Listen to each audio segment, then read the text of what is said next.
Hello guys, welcome to this month's Q&A, which is October. Yeah, welcome to that, and happy Halloween is all I can say to you. Hope you're all good. So where are we filming from? Well, it's a rainy evening in London, so I've decided to take cover. But actually, as far as views go, it's not a bad place to take cover either. It's Westminster Pier, and I'm about to get an Uber boat down to Canary Wharf from here. But the good news is, it's undercover. So I can keep nice and dry whilst giving you some beautiful views here from across the Thames as well. Right, we're going to crack on at a fair pace. And the reason for that, my word, how many questions this month? Incredible. So thank you so much to everybody for these. And do you know what? I can't believe it. We're under a minute. Let's kick off already. Okay. Oh, by the way, we will be disturbed with Thames Uber boats coming in and out, so that should be quite interesting as we go. Right, okay, so first question, what is your favourite place or item, or both, that you have visited or seen, and do you have a favourite time of the year to be in London? Mega questions, Paul, thank you very much, really appreciate that, and we're going to see the Uber boat come in a second, so we can crack through this one. So where's my favourite place or item or both? Do you know what, there's so many across London, and I'm always discovering new ones. Do you know what? I love down by the Albert Embankment area. That is beautiful. Round by Albert Bridge, down by Battersea. As far as parks are concerned, I love Regent's Park.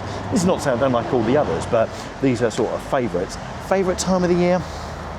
I think it has to be that bit of spring where it turns into summer.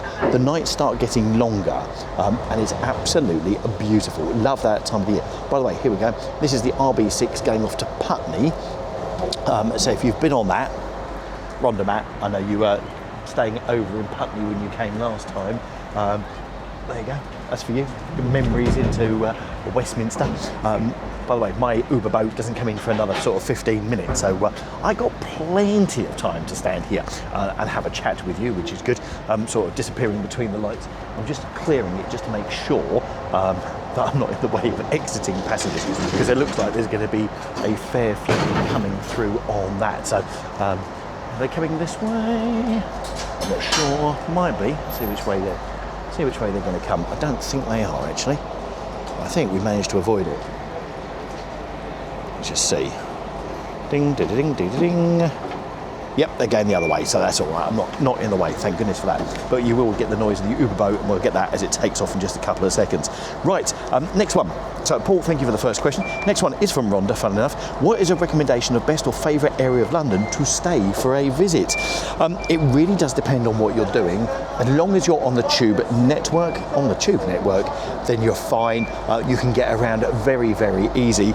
For me, a couple of places that I've stayed over in Piccadilly area. That's expensive, but someone else was paying on that, so that made that very, very special.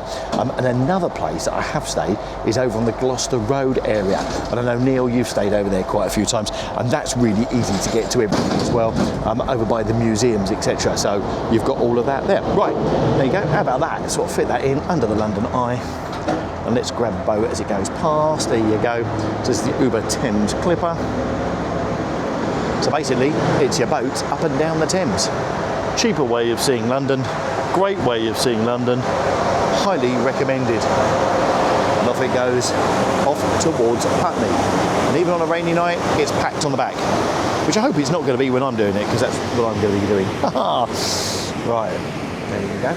Excellent. Right, so there's a couple there. Right, now one of the questions I carried over from last time, and it was for Lion Maid, wanted to know, wanted to know the best places to walk in the East End that tell a story about those who lived and worked there. And then Jane came in about the question about 19th century and Canary Wharf in the East End, and she was saying about Canary Wharf, and there's the Museum of Docklands, the museum in the Docklands at Canary Wharf, which is, I think, just the, it's not the London Museum, I think it's just the Docklands Museum over there, which I must admit I haven't been to, but I must go to at some point. And that will definitely be a freebie, another free museum in London to get into, so that's one to cover. So you've got that. But if you really want to go into the East End and get a tour of the sort of the East End of stuff, you've got the Jack the Ripper tour. You've also not only got Jack the Ripper, you've got East End walks, there you go. You've also got the Unknown East End Walking Tour. Now, here's one I'm going to recommend because they're subscribers. And also, I have seen their videos and very, very good. And there's a lady that does it. It's called Tours by Foot London.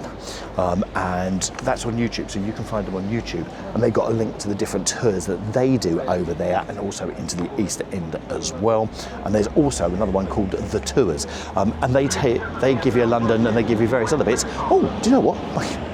Here comes my Uber. So we'll carry on this a little bit later. So we're at Camden Station. There you go, Camden Town, just to prove it. There you go, Camden Town on the Northern Line.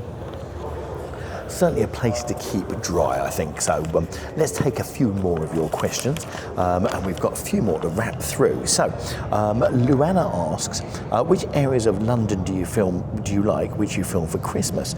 Parks, shops, stores, and what is your favourite one to film? Very good question. I don't know. I think probably Fortnum & Mason's window. I love Fortnum & Mason's window. Love doing that. For me, without doubt, I love going down there and seeing their windows. I think area-wise, it is probably over sort of Chelsea and Belgravia and see what they do. And I love walking through that tunnel that they have set up at Chelsea, which is also absolutely beautiful. There you go. Excellent. Luana, I'm going to ask another one of you, answer another one that you've done. Do I have a drone and do I ever use it? Well, no, I don't. I don't have a drone, one. And two, in London is a very, very restricted airspace. And I think there's a minute pocket of a triangle which is round by the side of one of the bridges that you can use it. But apart from that, you can't use it in London. Also, where I live, because I live quite close to an airport, there's a 5-mile radius and you can't use that, can't use a drone within there. So basically, no, I haven't got one. I'd love to have one, especially when I go walking into the country, etc., well away from where I live. But no, I haven't got a drone, but certainly something to keep an eye on for future. Because I wouldn't half fancy one. Can you imagine London on a drone? Oh wow, some of the drone footage. That would be amazing. Right, let's get, oh, here we go. Right, I'm going to get me glasses because I've got a funny feeling some of these I'm not going to be able to read. And I hope you're enjoying this. And there you go. If you're a Tube fan, you're certainly going to enjoy this, and I'm going to go along to another one of the platforms in a couple of ticks, I think.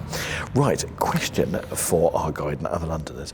Are London retailers fully holiday decorated by mid-November? Disclosure, I'm planning on a holiday trip to London in 2027. Thanks, Fix Grafiosa, or something like that. I think it's Fix Grafiosa. Yes, they are pretty much by the middle of November. There's probably one or two that go slightly later. Belgravia and Chelsea go slightly after, but most of the stuff will be done by then. If you can knock it back a week and be here, maybe going home from about, I don't know, the 23rd, 24th of November, everything is in full swing and you'll be able to see all the Christmas decos. There you go. Hope that one helps on that one. Some good mix of questions. That's some brilliant questions. Thanks everyone for your questions this month. Right, let's go on to the next one. There we go. We move on. We're now at Chalk Farm. Another train going out.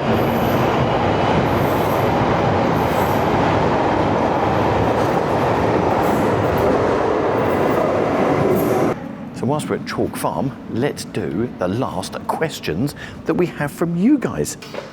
Yes, it's been a multi-place, but it's absolutely throwing it down out there. So, last couple of questions from you guys. So, number one, which is a great Halloween question, Luana, which is great classical Old English Halloween exhibit. For example, years ago, I need to find a video in the library, I did an old graveyard somewhere in London. Yeah, I think that was Highgate Cemetery.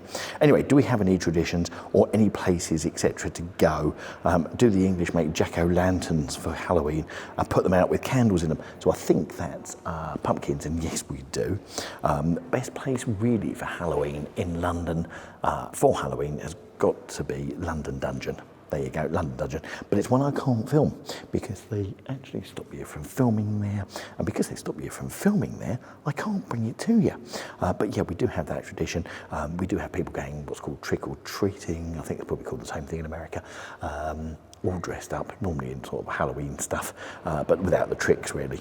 And final question, which also comes from you, in their videos, I keep hearing many YouTubers say, please watch till the very, very end. My question is, does that make a difference? I always watch the video right to the very end, says Luana. So thank you for doing that. It just sort of helps with view time. It helps with the fact that actually if you've got a video, a longer video, and you're watching as many adverts as possible, that sort of helps with the monetization bit of it. But also at the end of the video, we put sort of cards so you can watch the next video. So hopefully then you'll go from one video to another of our own as a YouTuber, and that gives a signal to YouTube that you're loving the material, and it'll serve you more of it. And by doing that, that helps us with more viewing and also the popularity, and helps the channel grow, and that's why. So there you go. Hopefully that helps on there. Listen, amazing questions, everybody. Really, really appreciate it. Really, really top notch as always. And I can't believe how flooded they came in. So really, they're amazing. We'll be doing this again at the end of November. So if you've got any questions for the end of November, do put them in below. Thank you for watching to the very end. Not that I asked you to, but thanks for watching to that. And if you fancy supporting the channel, there's a QR code up in the top right-hand corner, and you can, if you want to donate and buy us a coffee, that'll be amazing. Help keep the channel going, and we'll also give you a big thumbs up and a big thank you in respect of doing that as well. So do let us know. Do buy us a coffee, and then we can chuck you on there as well. Anyway, I'm going to put a video up in the top right hand corner. Thanks for watching, and thanks for watching to the very, very end. And from Chalk Farm, just approve, Chalk Farm, there you go. Ooh, Chalk Farm, ding. A massive thank you. Really appreciate it, guys. Thanks for watching. See you in November with the next Q&A. Bye.